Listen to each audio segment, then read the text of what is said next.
Hello, good evening, नमस्कार। मैं हूं आरती राय। गुरु स्थल के इस यूट्यूब चैनल में आप सभी का स्वागत है। कैसे हैं आप लोग? आशा और उम्मीद करती हूं बहुत अच्छे होंगे। आज जो हम लोग चर्चा करेंगे वह आर्यों का मूल निवास स्थान की चर्चा करेंगे और ऋग्वैदिक कालीन समाज कैसा था उस पर हम चर्चा करेंगे। ठीक, आगे जो बाकी जो समय बचता है देखिए कितना, तो हम आगे भी चर्चा करेंगे, उसके धर्म पर चर्चा कर लेंगे। ठीक है ना? याद हो रहा है सबको ना? चलिए, आप लोगों के कमेंट आते हैं अच्छे अच्छे, अच्छा लगता है देख के। तो आज तो मोबाइल नहीं लाए पास में, देखते हैं, नहीं है शायद, तो कल सबका नाम पढ़ूंगी। ठीक, तो अब हम आगे बढ़ते हैं बिना समय गंवाए। देखिए, यहाँ पर मैं लिखी हूँ आर्यों का मूल निवास स्थान। आर्यों के मूल निवास स्थान को लेकर के काफ़ी एक विवाद का विषय बना रहा है। आर्य कहाँ से आए, कैसे आए, आदि बातों को लेकर के आर्यों के विषय में विद्वान जो हैं, जो इतिहासकार हैं, उनके बीच में मतभेद की स्थिति पैदा हो जाती है कि कोई कहता है कि वो यूरोप से आए, कोई कहता है कि वो एशिया से आए, कोई कहता है जर्मनी से आए, कोई कहता है दक्षिणी रूस से आए, कोई कहता है कि हंगरी से आए, कोई तिब्बत से, कोई उत्तरी ध्रुव से। और कुछ ऐसे विद्वान होते हैं जो कहते हैं कि नहीं, ये तो भारत के ही हैं, ये कहीं बाहर से नहीं आए। ठीक, तो अलग अलग विद्वानों को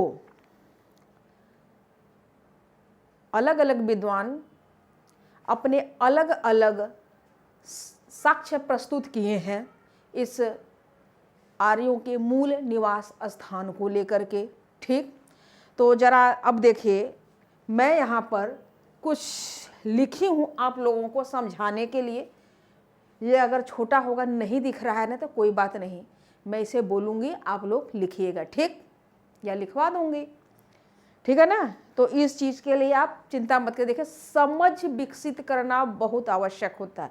अभी तक जो भी मेरी 4 क्लासें गई हैं आप लोगों के पास, वह वैदिक काल संबंधित जो साहित्य है, जिससे ऋग्वैदिक कालीन और उत्तर वैदिक कालीन जो जानकारियाँ जो प्राप्त होती हैं, और कुछ ऐसे साहित्य जो बाद के भी लिखे गए, वह भी साथ में ही हमने पढ़ा दिया, आप लोगों को लिखवा दिया। और उम्मीद करती हूँ कि आप लोगों को अच्छा लगा होगा। तो उसी कड़ी में अब हम आर्यों की बातचीत करेंगे। ठीक, उस समय का समाज कैसा था। देखिए, समझ विकसित करना बहुत आवश्यक होता है। आप एक बार समझ लीजिए तो आपको कोई भी पुस्तक पढ़ेंगे ना, तो उसमें क्या लिखा है वो सारी बातें आपको समझ में आ जाएंगी। ठीक, क्योंकि आप लोगों को भी तो अध्यापक बनना है ना, अध्यापक अध्यापिका बननी है, प्रवक्ता बनना है। तो इसलिए आप लोग भी अगर ये बात जाने रहेंगे कि नहीं, पहले समझाया जाता है, बाद में तथ्यों को बताया जाता है, लिखवाया जाता है, तो आप भी इस तरीके से पढ़ेंगे, आप मतलब पढ़ाएंगे बच्चों को, तो आप लोग मेरी बात समझ रहे होंगे कि मैं क्या कहना चाह रही हूँ। तो चलिए हम आगे चलते हैं इसी कड़ी में। देखिए, यहाँ पर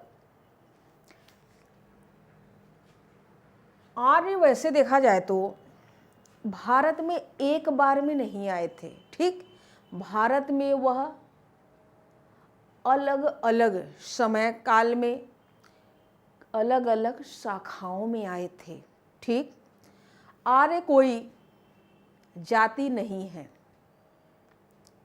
एक भारोपीय भाषाई का एक वर्ग है। संस्कृत, भारोपीय भाषा से ही संस्कृत निकला है।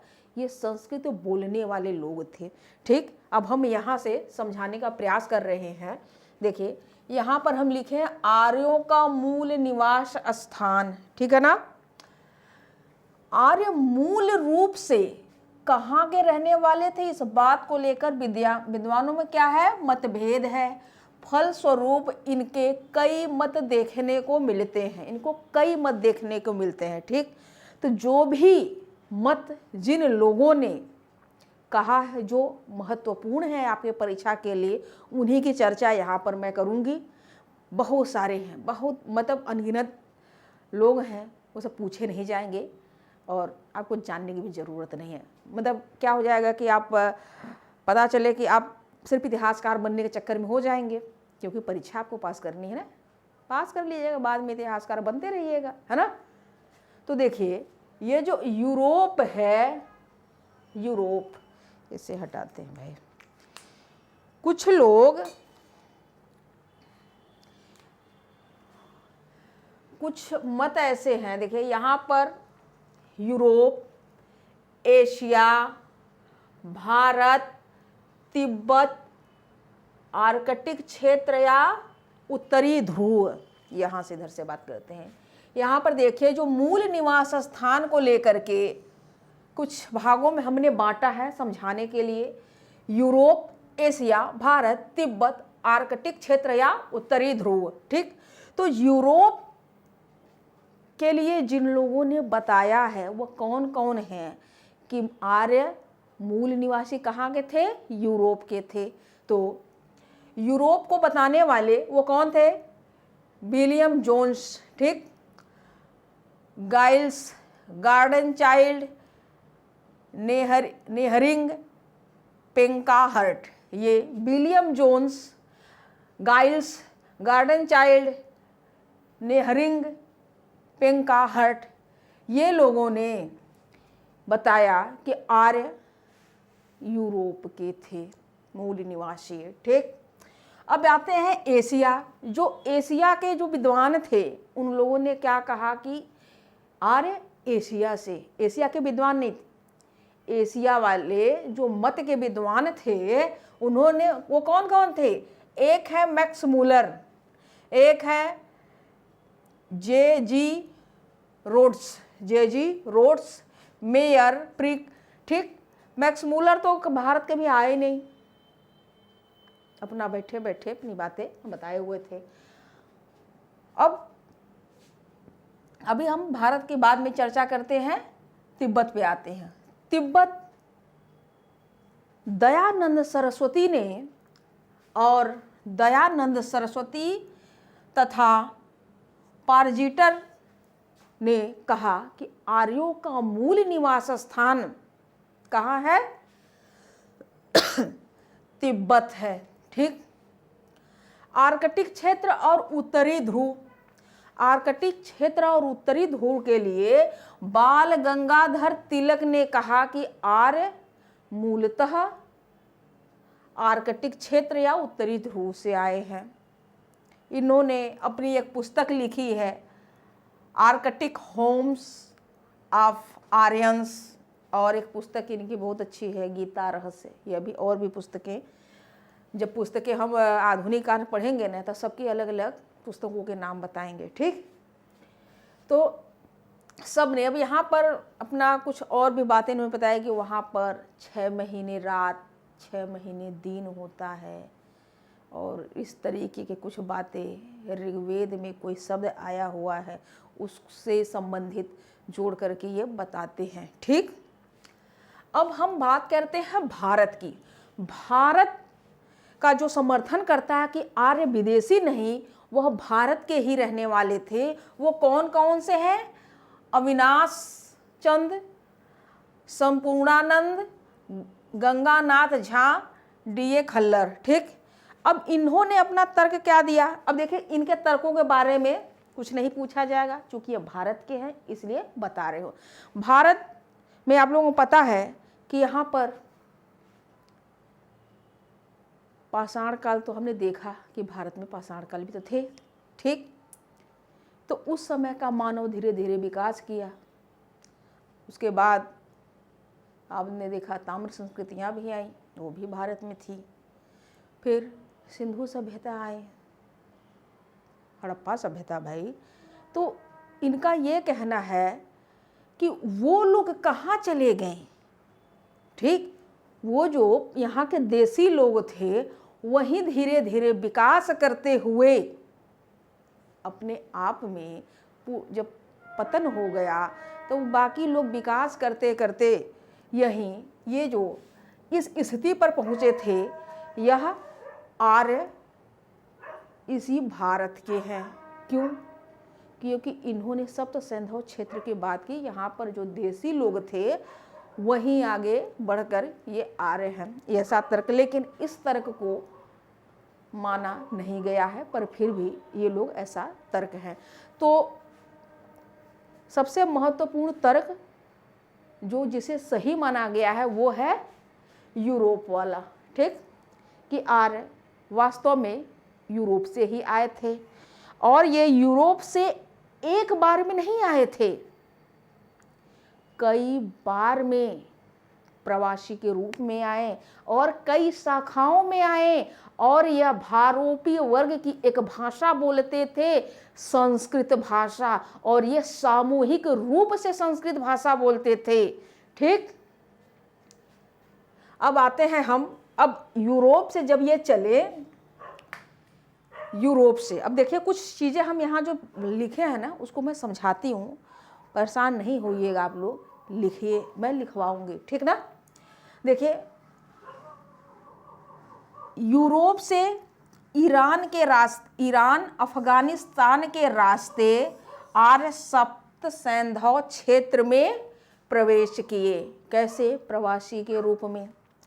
इनका जो समाज था ना, ये अर्धयायावर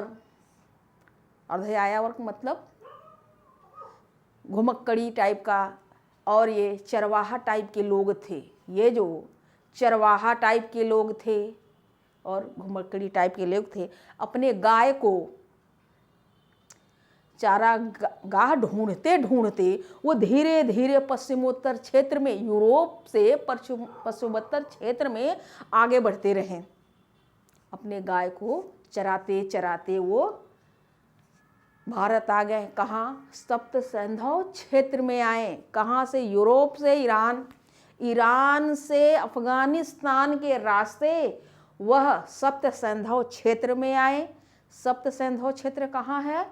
इसकी पहचान जो है पंजाब में मानी जाती है। अगर हम सप्त सैंधव क्षेत्र की विस्तार की बात करें तो यह अफगानिस्तान वाला भी इलाका इसमें आ जाता है, ठीक। चलिए यहाँ पर हम बात करते हैं अफगानिस्तान और पश्चिम गंगा घाटी का इलाका पूरा का पूरा सैंधव क्षेत्र, सप्त सैंधव क्षेत्र में आता है। और वह सप्त सैंधव क्षेत्र क्यों नाम है? क्योंकि वहाँ पे 7 नदियाँ हैं, ठीक। उसके बीच का क्षेत्र, पहली तो सिंधु नदी है। सिंधु की 5 सहायक नदियाँ हैं, रावी, झेलम, चिनाब और सतलज, ब्यास, और एक सरस्वती नदी है। 7 हुए? नहीं हुए तो 7 बता दूंगी, ठीक। आपकी मुख्य एक सिंधु, एक सरस्वती, ठीक, 2 हो गए। और सिंधु की 5 सहायक नदियाँ होती हैं, वह मिलाकर के जो इनके बीच का जो क्षेत्र होता है वही सप्त सैंधव क्षेत्र हुआ। अब समय के साथ ये आर्य चरवाहा यायावर लोग तो थे, ये समय के साथ धीरे धीरे, ये समय के साथ ये लोग विश्व के कई भागों में ये प्रवास करते हैं, जाते हैं। क्यों? अपने गायों को चारागाह प्राप्त करने के लिए। गाय धीरे चलाओ और आगे आगे बढ़ते रहो। और आर्यों की कुछ शाखा ईरान अफगानिस्तान के रास्ते भारत के पश्चिमोत्तर क्षेत्र में सप्त सैंधव क्षेत्र में प्रवेश करती है। सप्त सैंधव की पहचान किससे? पंजाब से की गई है, ठीक। इसका विस्तार अफगानिस्तान से लेकर पश्चिम में गंगा नदी घाटी तक का है। जो सप्त सैंधव क्षेत्र जो है, जो विस्तार है, अफगानिस्तान से लेकर पश्चिम में गंगा नदी घाटी तक का है, ठीक। अभी मैं समझा रही हूँ। ये जो सप्त सैंधव क्षेत्र है, हमने बताया 7 नदियों का, ठीक। और इसकी जो पहचान होती है पंजाब से होती है और इसका विस्तार अफगानिस्तान पश्चिमोत्तर क्षेत्र गंगा घाट तक है, गंगा नदी घाटी तक। पूर्व वैदिक आर्यों का वसावट यही होता है, कहाँ? सप्त सिंधु क्षेत्र में। और इसी सप्त सिंधु क्षेत्र में जो आर्य लोग हैं ऋग्वेद की रचना करते हैं। ठीक, ऋग्वेद की रचना करते हैं। धीरे धीरे भाई ये यूरोप से ईरान अफगानिस्तान के रास्ते होते हुए भारत पश्चिम वाले इलाके में भारत में जहाँ आए, ये सप्त सिंधु क्षेत्र में आए। ठीक, और यहीं अपना इन्होंने निवास स्थान बनाया, ऋग्वेद की रचना की। उसके बाद ये धीरे धीरे और आगे बढ़े, किस तरफ? पूरब की तरफ, सप्त सिंधु क्षेत्र के पूरब की तरफ आगे बढ़े। और आगे जब बढ़े वो कहाँ? सतलज तथा यमुना नदी के बीच, सतलज तथा यमुना नदी के बीच ये पूरब की तरफ आगे बढ़ते हैं आर्य। सतलज तथा यमुना नदियों के बीच का जो क्षेत्र होता है उसे ये कब्जा कर लेते हैं। भाई कब्जा ऐसे अचानक थोड़े, तो वहाँ के विदेशी लोग रहते हैं, उनसे इनका संघर्ष होता है, ये जीतते हैं, वहाँ कब्जा कर लेते हैं अपना। फिर जब कब्जा कर लिए सतलज तथा यमुना नदी के बीच का क्षेत्र, जब ये कब्जा कर लिए तो उस सतलज और यमुना नदी के बीच के क्षेत्र को एक नाम दिया। क्या नाम दिया? उस ब्रह्मावर्त नाम दिया, ब्रह्मावर्त।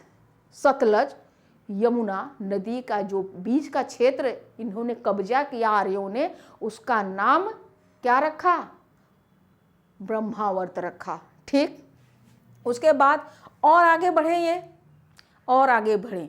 सतलज सप्त सिंधु से सतलज यमुना नदी का बीच का क्षेत्र जब प्राप्त कर दिया तो ब्रह्मावर्त नाम रखा। और आगे बढ़े, जब ये और आगे बढ़े तो संपूर्ण उत्तर भारत को ही इन्होंने अपने कब्जे में कर लिया, संघर्ष किया, जीता, वहाँ के स्थानीय लोगों को जो भी लोग रहे होंगे हराया, हराते हुए इन्होंने अपना कब्जा कर लिया। कहाँ कब्जा किया? संपूर्ण उत्तर भारत में, संपूर्ण उत्तर भारत में अपने कब्जे में कर लिया। जब संपूर्ण उत्तर भारत को आर्यों ने कब्जे में कर लिया तो उसका नाम रखा आर्यावर्त। इसका नाम रखा, संपूर्ण उत्तर भारत को आर्यावर्त रखा। ध्यान से सुनिए, सप्त सिंधु क्षेत्र में ये प्रवेश करते हैं, वहाँ अपना निवास स्थान बनाते हैं। ठीक, वहाँ ऋग्वेद की रचना होती है।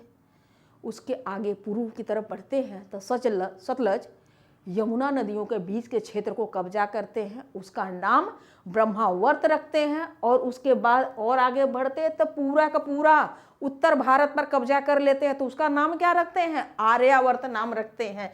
ठीक, आर्य पूर्व में कहाँ तक पहुँचे थे? इस तरीके से धीरे धीरे ये भाई मैदानी इलाका था, चारागाह का इनको ढूंढने का प्रयास था, जबकि ये बसता हुआ एक समुदाय था। भाई एक समुदाय के रूप में ये बस रहा है, नई नई चीज़ें। ये सब कैसे थे? ये कबीलों के रूप में थे और इनकी कई शाखा थी।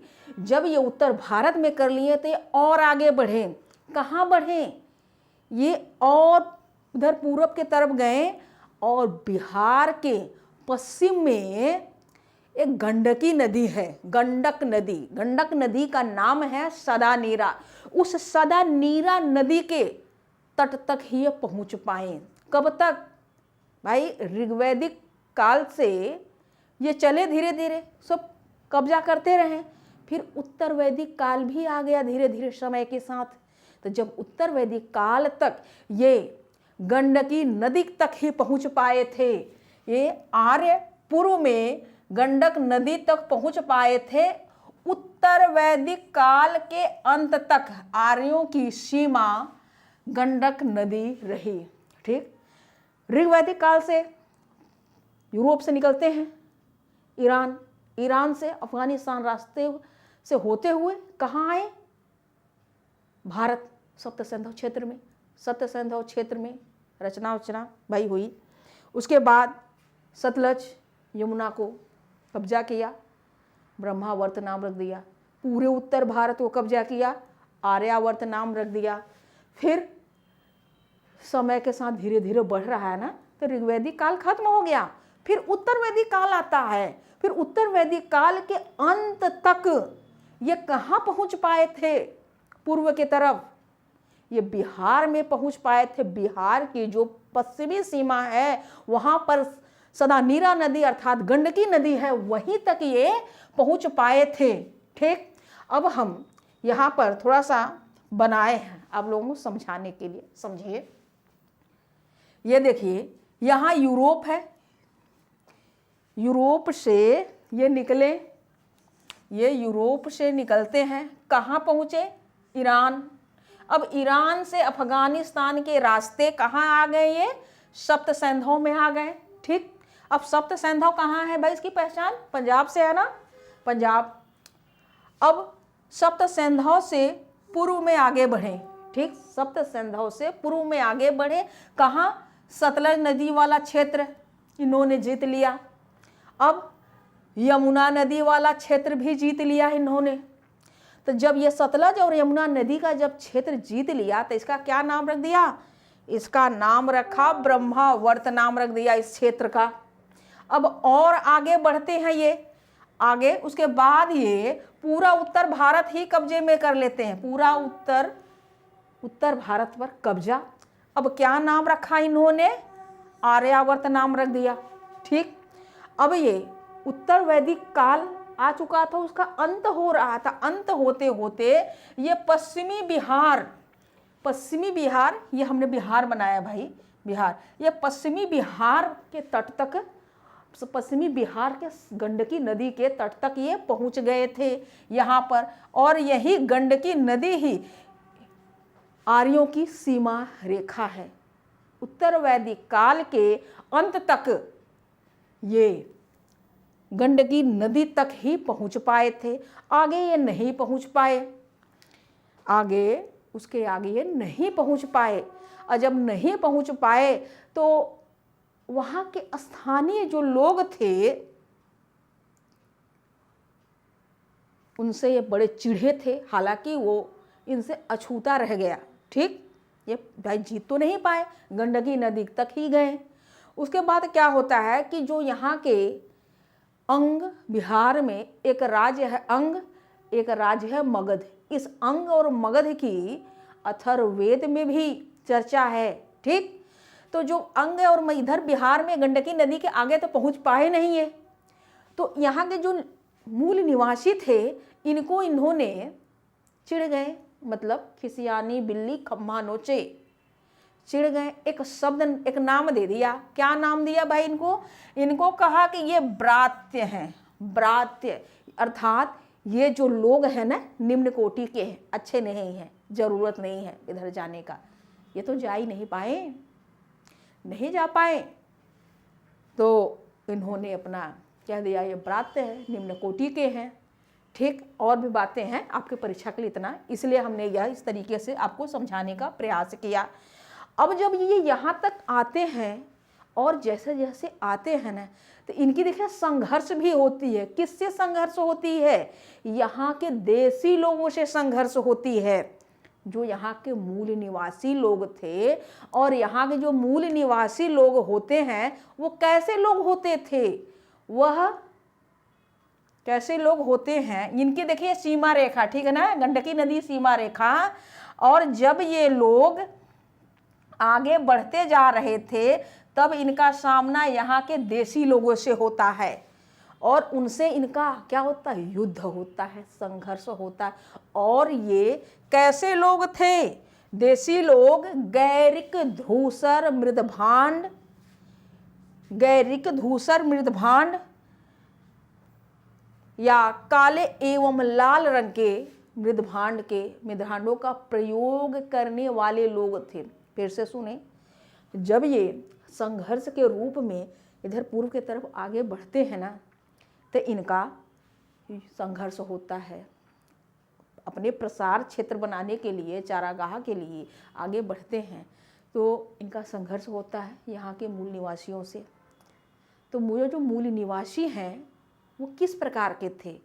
वो धूसर मृदभांड, गैरिक धूसर मृदभांड, काले एवं लाल रंग के मृदभांड वाले संस्कृति के लोग थे। ठीक, यानी कि इस तरीके के मृदभांडों का ये प्रयोग करते थे यहाँ के मूल निवासी। ठीक, और इसको ऋग्वेद में दास एवं दस्यु कहा गया है। यही जो देसी लोग थे भाई, जीत लेते हैं ये, तो क्या उनके ऊपर अपना स्वामित्व तो दिखाएंगे ना। तो देसी लोगों को ही ऋग्वेद में दास एवं दस्यु कहा गया है कि ये दस्यु हैं। ठीक, और ऋग्वेद में ग शब्द का बहुत ही महत्व है। जैसे ऋग्वेद में ग शब्द का बहुत महत्व, ऋग्वेद में गविष्टि, गवेषणा, गम्य, गव्य, गोसु आदि शब्दों का प्रयोग हुआ है। ठीक, ऋग्वैदिक आर्यों को विंध्य पर्वत की जानकारी नहीं थी। ठीक, जो ऋग्वैदिक आर्य थे उनको विंध्य पर्वत की जानकारी नहीं थी भाई, लेकिन उत्तर वैदिक काल में इनको जानकारी होती है। विंध्य पर्वत की जानकारी ऋग्वैदिक आर्यों को नहीं थी। कभी इसकी जानकारी होती विंध्य पर्वत की? उत्तर वैदिक काल में। और इस ऋग्वैदिक आर्यों को समुद्र की भी जानकारी नहीं थी। फिर भी ऋग्वेद में समुद्र जैसे बातों को दर्शाया गया है। वह एक विशाल जलराशि के रूप में दर्शाया गया है। वह विशाल जलराशि क्या है? सिंधु नदी में बाढ़ आए होंगे, सिंधु नदी में बाढ़ आए होंगे तो जलराशि जल ही जल था। उसी को देख के ये लोग क्या समझें कि यह समुद्र है, लेकिन इनको समुद्र की जानकारी नहीं थी। ठीक,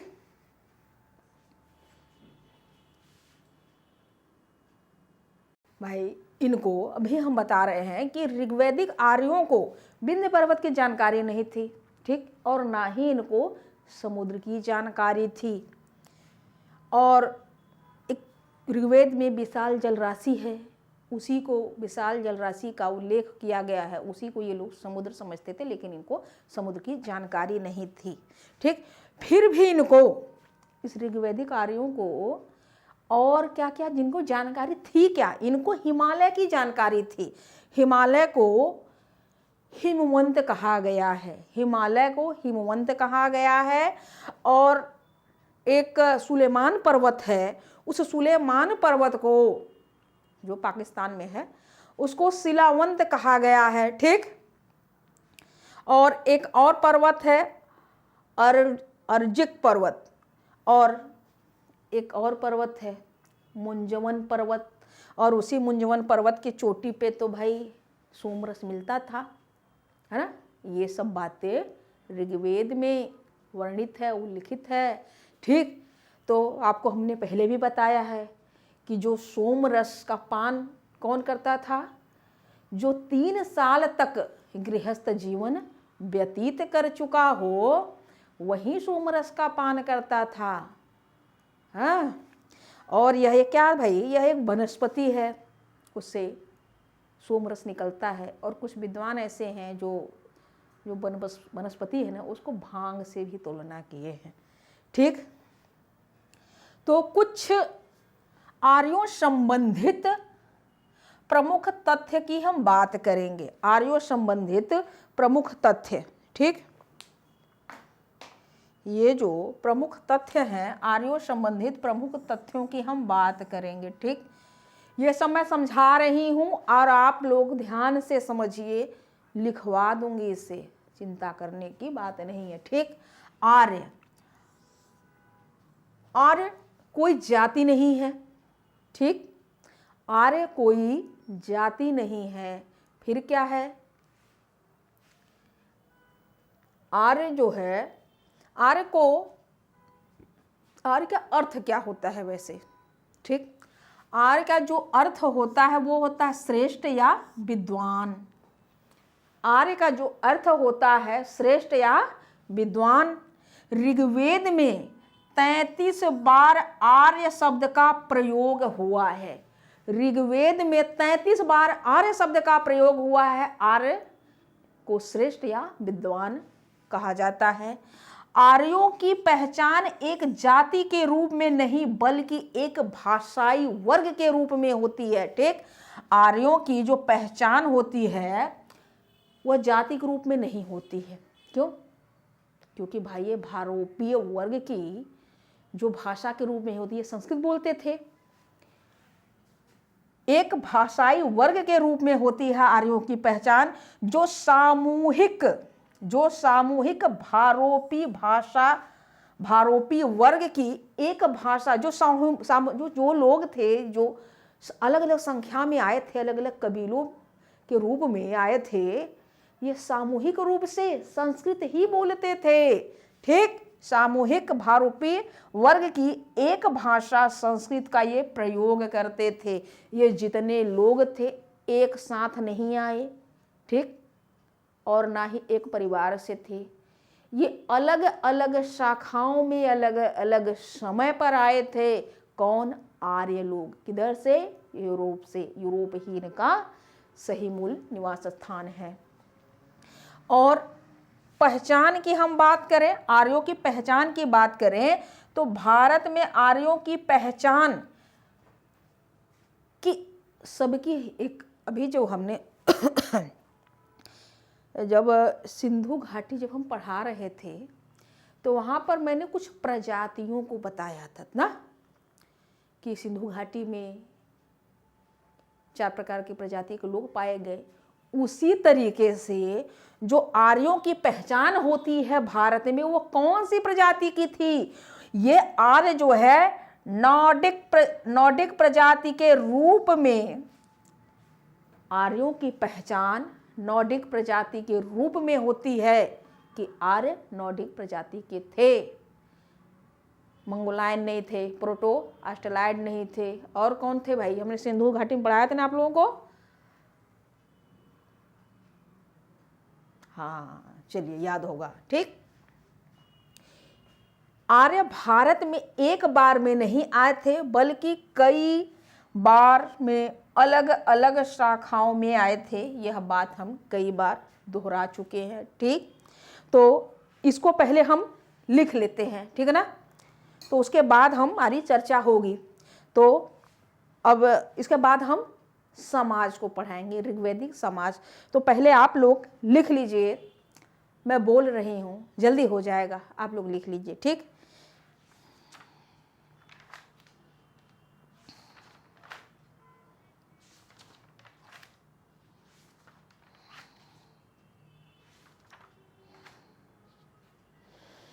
चलिए लिख लीजिए, हेडलाइन डालिए, आर्यों का मूल निवास स्थान। आर्यों का मूल निवास स्थान। ठीक, ये लिखिए। आर्य, आगे लिखिए, आर्यों का मूल निवास स्थान, हेडलाइन डालिए, डैश दे के लिखिए। आर्य मूल रूप से कहाँ के रहने वाले थे?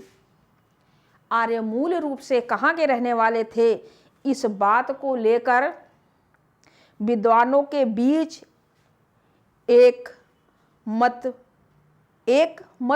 नहीं है। आर्य मूल रूप से कहाँ के रहने वाले थे, इस बात को लेकर विद्वानों के बीच एक मत नहीं है। इतना हो गया। फलस्वरूप इस संदर्भ में कई मत देखने को मिलते हैं। फलस्वरूप इस संदर्भ में कई मत देखने को मिलते हैं, जिसमें कुछ प्रमुख निम्नलिखित हैं। तो आप मूल निवास स्थान करके ये लिखिए। ठीक, Europe, Asia, Bharat, Tibet, Arctic क्षेत्र या उत्तरी ध्रुव, आप लोग लिखिए। इसको दिखाई दे रहा होगा ना, यहाँ पर यूरोप लिखा है। ठीक, तो यूरोप में आप क्या लिखेंगे? यूरोप में लिखेंगे विलियम जोन्स, दूसरे नंबर पे लिखिए गाइल्स, फिर लिखेंगे गार्डन चाइल्ड, ठीक, नेहरिंग, पेंका हर्ट। अब एशिया में लिखिए Max Muller, J G. Rhodes, Max Muller, आगे जे.जी. Rhodes, Meyer prick. अब आगे भारत में लिखिए, भारत में अविनाश चंद, संपूर्णानंद, गंगानाथ झा, डी.ए. कलर। अब आगे लिखिए तिब्बत, दयानंद सरस्वती एवं पाजीटर। आर्कटिक क्षेत्र लिखिए बाल Gangadhar Tilak, Arctic home of Aryans इनकी पुस्तक है, चाहे तो आप लिख सकते हैं आर्कटिक होम ऑफ आर्यंस। एक दूसरी पुस्तक है गीता रहस्य। बाकी जब हम पढ़ाएंगे ना आगे इनके बारे में अच्छे से बेहद जानकारी दूंगे, ठीक। इतना हो गया। अब आगे लिखिए आर्यों का मूल निवास स्थान। ये हो गया ना, ये इतना ही लिखना है, बाकी सब हमने समझाने के लिए इसमें से कुछ नहीं लिखना है। चाहेंगे तो स्क्रीनशॉट ले लीजिएगा, कोई दिक्कत नहीं, ठीक। लिखिए आर्यों का मूल निवास पूर्वी यूरोप में था और समय के साथ ये लोग विश्व के अलग अलग भागों में स्थानांतरित हुए। फिर से सुन लीजिए, आर्यों का मूल निवास पूर्वी यूरोप में था और समय के साथ ये लोग विश्व के अलग अलग भागों में स्थानांतरित हुए, ठीक। आर्यों की कुछ शाखाएं, अगली लाइन, ठीक, आर्यों की कुछ शाखाएं ईरान, अफगानिस्तान के रास्ते भारत के पश्चिमोत्तर में सप्त सिंधु क्षेत्र में प्रवेश किए, ठीक। सप्त सिंधु क्षेत्र सरस्वती प्लस सिंधु की 5 सिंधु और प्लस सिंधु की 5 सहायक नदी। इसको आप चाहे तो सप्त सिंधु के आगे इसको ब्रैकेट में लिख लीजिएगा, सरस्वती नदी प्लस सिंधु नदी प्लस सिंधु की 5 सहायक नदी, ठीक। फिर उसके बाद लिखिए सप्त सिंधु क्षेत्र के आगे कोष्टक हटाने के बाद कोष्टक लगाने के बाद, ठीक। सप्त सिंधु क्षेत्र में ही आर्यों ने सर्वप्रथम ऋग्वेद की रचना की और जो ऋग्वेद की रचना की वह नदी कौन सी थी? सरस्वती नदी, ठीक। आगे लिखिए अगली लाइन, सप्त सिंधु क्षेत्र की पहचान, सप्त सिंधु क्षेत्र की पहचान पंजाब से की जाती है, ठीक ना। अगली लाइन, सप्त सिंधु क्षेत्र का वास्तविक विस्तार अफगानिस्तान से लेकर गंगा नदी के पश्चिमी तट तक था। फिर से सुनिए, सप्त सिंधु क्षेत्र का वास्तविक विस्तार अफगानिस्तान से लेकर गंगा नदी के पश्चिमी तट तक था।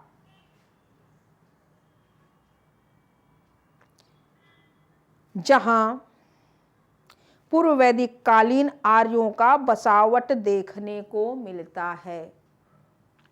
फिर आगे की लाइन लिखिए,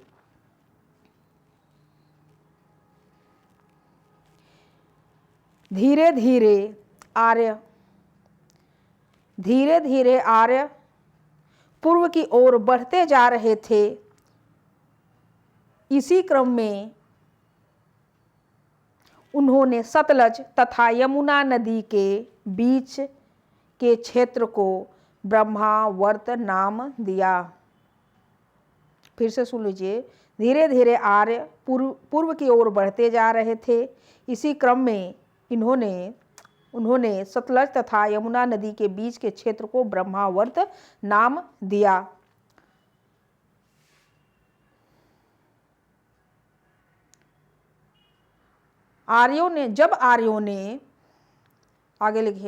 जब आर्यों ने संपूर्ण उत्तर भारत को अपने कब्जे में कर लिया तो इसका नाम आर्यावर्त रखा।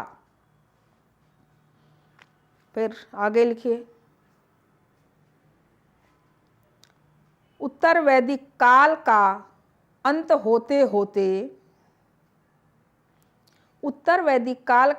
होते होते पूर्व में गंडक नदी तक जा पहुँचे।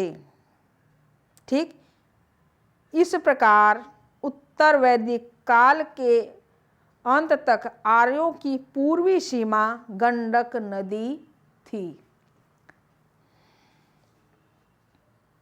हो गया। अब दूसरी हेडलाइन डालिए। कुछ प्रमुख तथ्य की बात करेंगे। ठीक है ना। प्रमुख तथ्य, आर्यों संबंधित प्रमुख तथ्य कुछ लिख लीजिए। लिखिए। आर्य,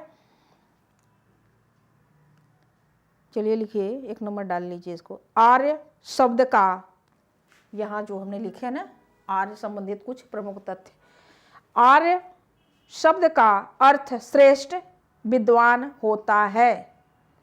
ऋग्वेद में कुल 33 बार आर्य शब्द का प्रयोग हुआ है। आर्यों की पहचान एक जाति के रूप में नहीं बल्कि एक भाषाई वर्ग के रूप में होती है। आर्यों की पहचान एक जाति के रूप में नहीं बल्कि एक भाषाई वर्ग के रूप में होती है, जो सामूहिक रूप से भारोपी वर्ग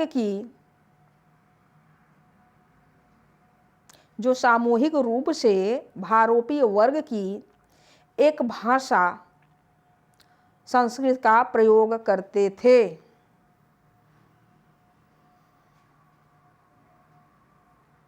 आगे लिखें।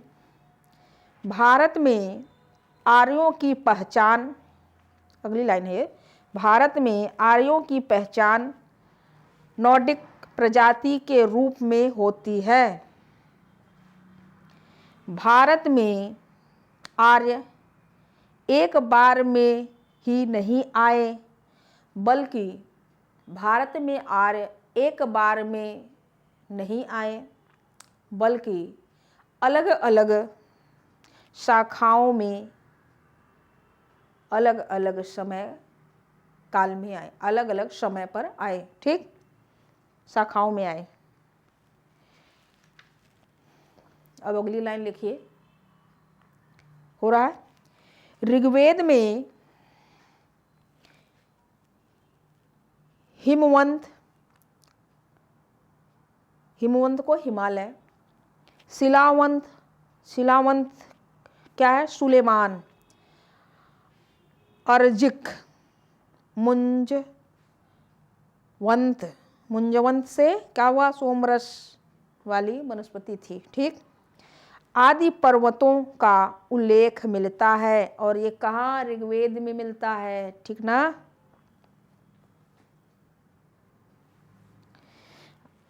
आगे लिखिए। ऋग्वैदिक काल के आर्यों को न तो विंध्य पर्वत की और न ही समुद्र की जानकारी थी।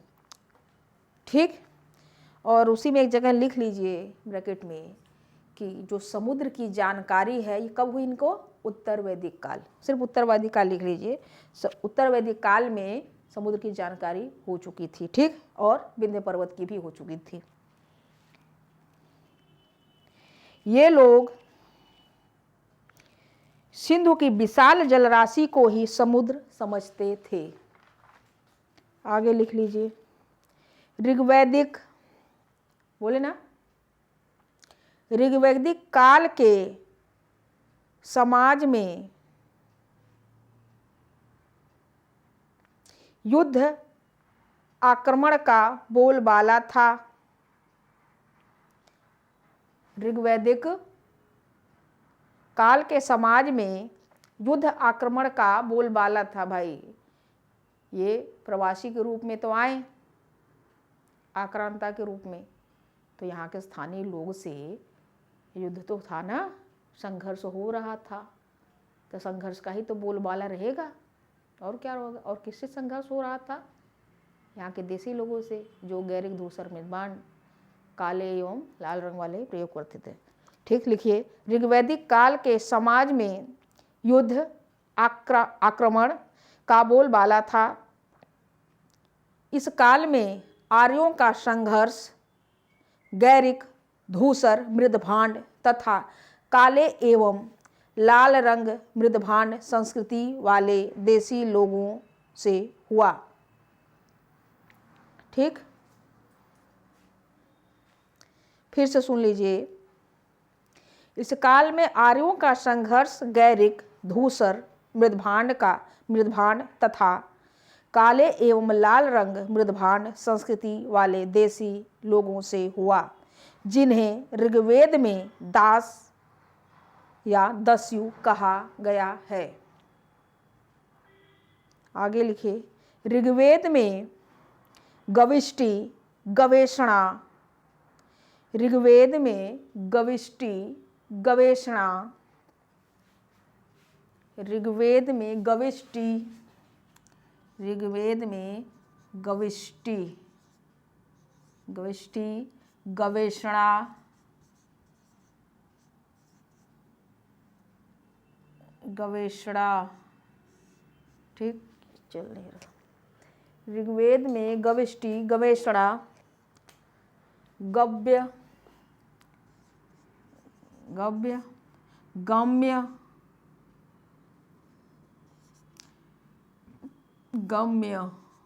ठीक, गविष्टि, गवेषणा, गम्य, गोसु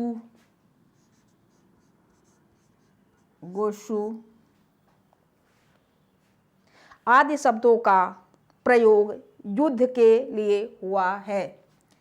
आदि शब्दों का प्रयोग युद्ध के लिए हुआ है। ऋग्वेद में गविष्टि, गवेषणा, गव्य, गम्य, गोसु आदि शब्दों का प्रयोग कहाँ हुआ था? युद्ध के लिए हुआ था। ठीक,